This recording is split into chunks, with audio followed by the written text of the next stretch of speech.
Como sempre, para tratar das coisas de Deus, ela não é de uma forma natural. Por isso nós precisamos do Espírito Santo. Precisamos que o Espírito Santo venha e seja conosco, nos trazendo luz e esclarecimento. E hoje nós estamos tratando de um tema sobre comportamento. E nós sabemos que o Senhor Jesus, Ele sempre se preocupou em nos orientar na questão de comportamento. Por que essa preocupação?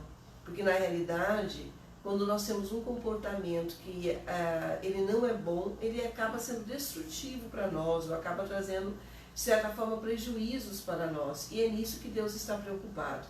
Então, as mudanças de comportamento, eles são também de interesse de Deus, né? E o Senhor está interessado, portanto, na sua vida, está interessado na minha vida, para que a gente tenha comportamentos que nos leve a usufruir do melhor de Deus para nós. Então, no dia de hoje, eu te convido a trabalhar nessa temática, que às vezes as pessoas que vivem tendo queixa ou sendo queixosos, nem sempre se apercebem que são. Mas essas pessoas, elas causam para elas mesmas algo que desencadeia nelas situações não favoráveis, como por exemplo, elas ficam muito preocupadas, ficam ansiosas ou até estressadas, por conta dessa situação de serem queixosas, de uma situação de sempre olhar o lado mais negativo da vida, digamos assim. E é isso que a gente vai aprender com Jonas hoje. Então não vamos tratar da história de Jonas, mas vamos tratar especificamente da situação que Jonas está passando nessa leitura aqui de Jonas capítulo 4, que eu te convido para fazê-la agora. Jonas 4, a partir do versículo 4, diz o seguinte: E disse o Senhor: é razoável esse teu ressentimento? Então Jonas saiu da cidade e assentou-se ao oriente da cidade. E ali fez uma cabana e se assentou debaixo dela, à sombra, até ver o que aconteceria à cidade. E fez o Senhor Deus nascer uma boboreira que subiu por cima de Jonas, para que fizesse sombra sobre a sua cabeça, a fim de o livrar do seu enfado. E Jonas se alegrou em extremo por causa da boboreira.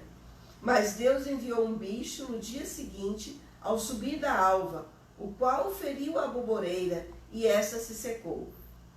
E aconteceu que, aparecendo o sol, Deus mandou um vento calmoso oriental, e o sol feriu a cabeça de Jonas, e esse desmaiou, e desejou com toda a sorte morrer, dizendo: melhor me é morrer do que viver.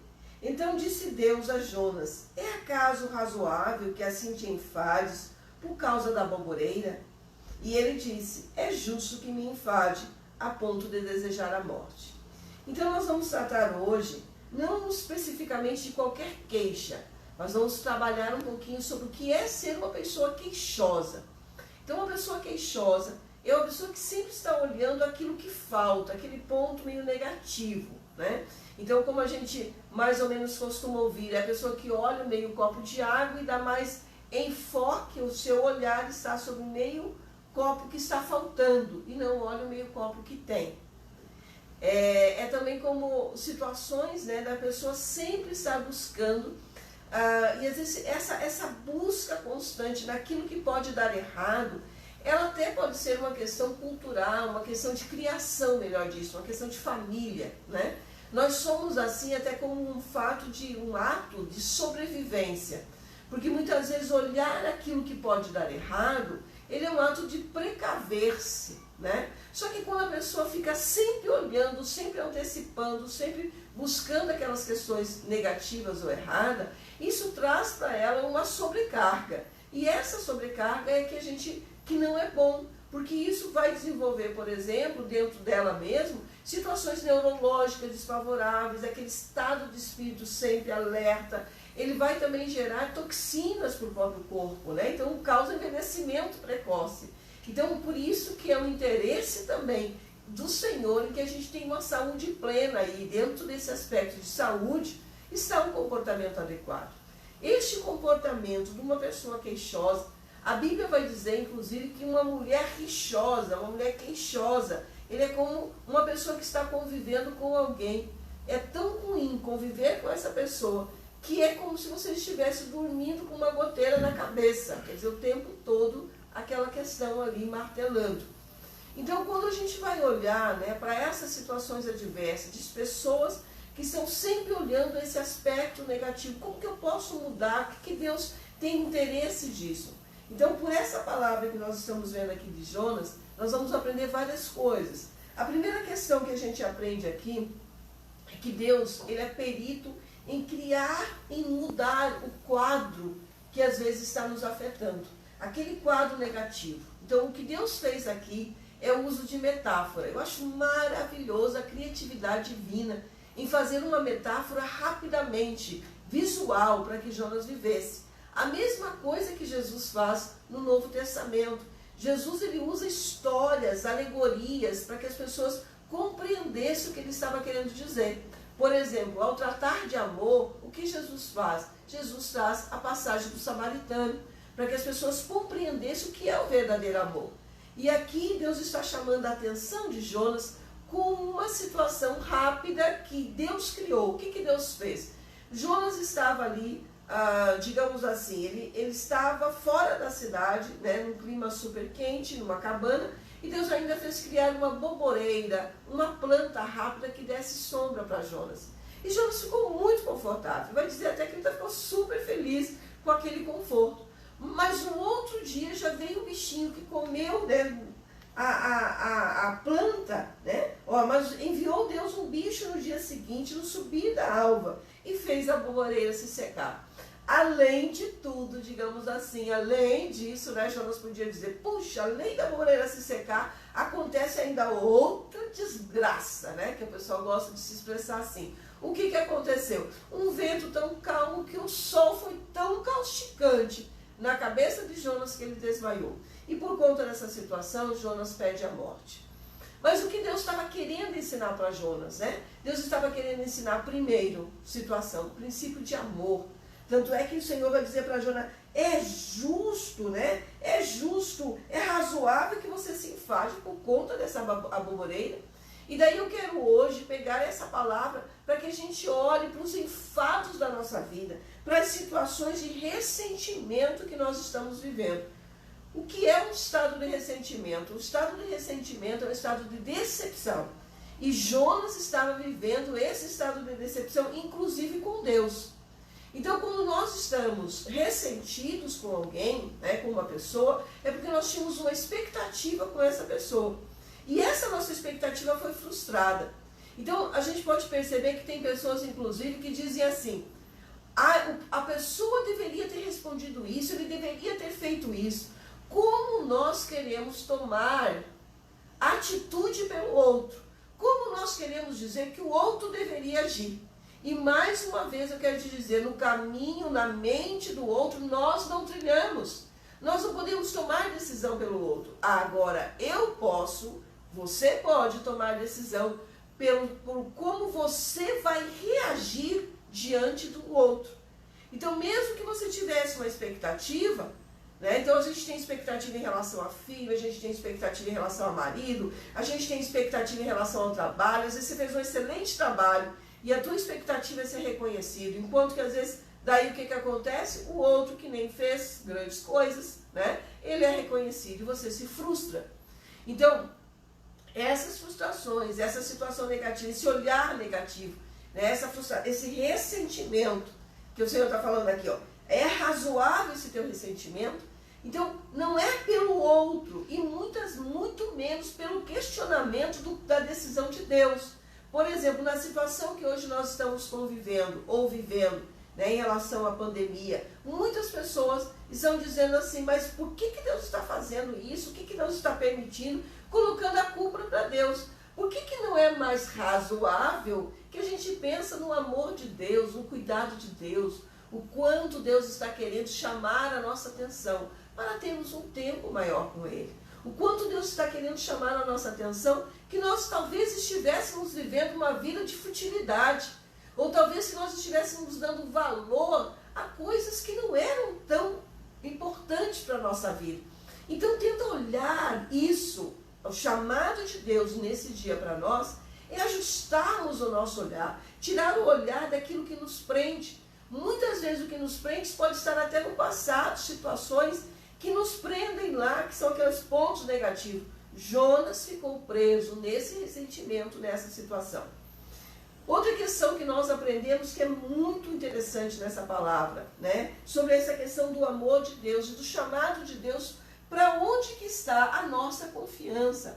Em várias vezes a palavra nos chama para que a nossa confiança seja no Senhor. E Jonas aqui estava colocando a sua confiança naquela planta que nasceu, numa coisa tão frágil. Às vezes a nossa confiança está em situações que nós estejamos até idolatrando de certa forma. Quer dizer, estejamos valorizando mais do que a Deus. E o Senhor nos chama a atenção o que é que nós estamos dando valor. Então, às vezes ele retira isso de nós para que a gente realmente encontre os verdadeiros valores, né? Então, encontre aonde que a gente deve colocar o nosso olhar. Então, o que eu percebo, mais uma vez, né, olhando pela palavra, essa palavra hoje é sobre uma pessoa queixosa, uma pessoa que sempre está olhando o lado negativo, que está valorizando o menos, valorizando o menor. E aqui o Senhor nos chama e nos confronta, é um confronto de Deus. É razoável que você esteja assim? Então, quando Jonas pede a morte, até por conta daquele sol causticante, ele até desmaia, e ele vai dizer assim, no versículo 9, o Senhor vai dizer para Jonas, é razoável que te enfades por conta da buboreira? É razoável que você esteja enfadado? É razoável que você esteja assim, como a gente diz, com essa cara, aborrecido, negativo, sem usufruir do melhor da vida? É razoável que você perca o brilho do olhar da vida, a alegria e o contentamento por esse acontecimento ou por outra pessoa? É razoável que você esteja assim? Olhe para você e veja que você está perdendo de usufruir. Às vezes você pode ter uma dor, uma doença no pé, mas olha o restante do corpo, como está saudável. Às vezes pode ter tido um acontecimento pela manhã e às vezes por conta desse acontecimento negativo, você perde de usufruir o dia todo em alegria e em contentamento. Às vezes acontece coisas no nosso relacionamento conjugal que você pode ter toda a razão de ficar triste, mas você vai ficar o resto do relacionamento com essa tristeza, vai carregar esse fardo e não vai usufruir as coisas boas que esse relacionamento pode ter. Quanto você pode investir agora para mudar este quadro? É razoável que você fique achando que você é uma pessoa fracassada porque você perdeu o emprego, enquanto Deus te fez um excelente profissional, enquanto você tem vida para aprender, você tem oportunidade para se reciclar, para fazer um curso, né? Eu não gosto dessa palavra muito reciclagem, mas para que você aprenda mais, para que você se torne um profissional melhor. Então não é razoável. Veja que essa questão de ser razoável, né, ela é muito interessante. Então olhar para essa razoabilidade, ficar questionando, será que é certo eu estar vivendo? Né? Então a gente vê situações, por exemplo, agora, muitas pessoas perderam membros da família. E é certo, é muito certo passar por tristeza e pelo luto. E é certo e é importante que a pessoa passe pelo luto. Mas agora, a partir do momento que passou o luto, você tem que olhar o que eu tenho pela frente. Então, às vezes, nós temos frustrações no meio da família, porque quando perdeu um membro, as pessoas ficaram detidas naquela perca e não valorizaram mais os outros membros da família. Então, nesse dia, a palavra do Senhor, ela veio para nós, veio me ensinar, e eu espero que ensine também, a ter valor por aquilo que Deus faz.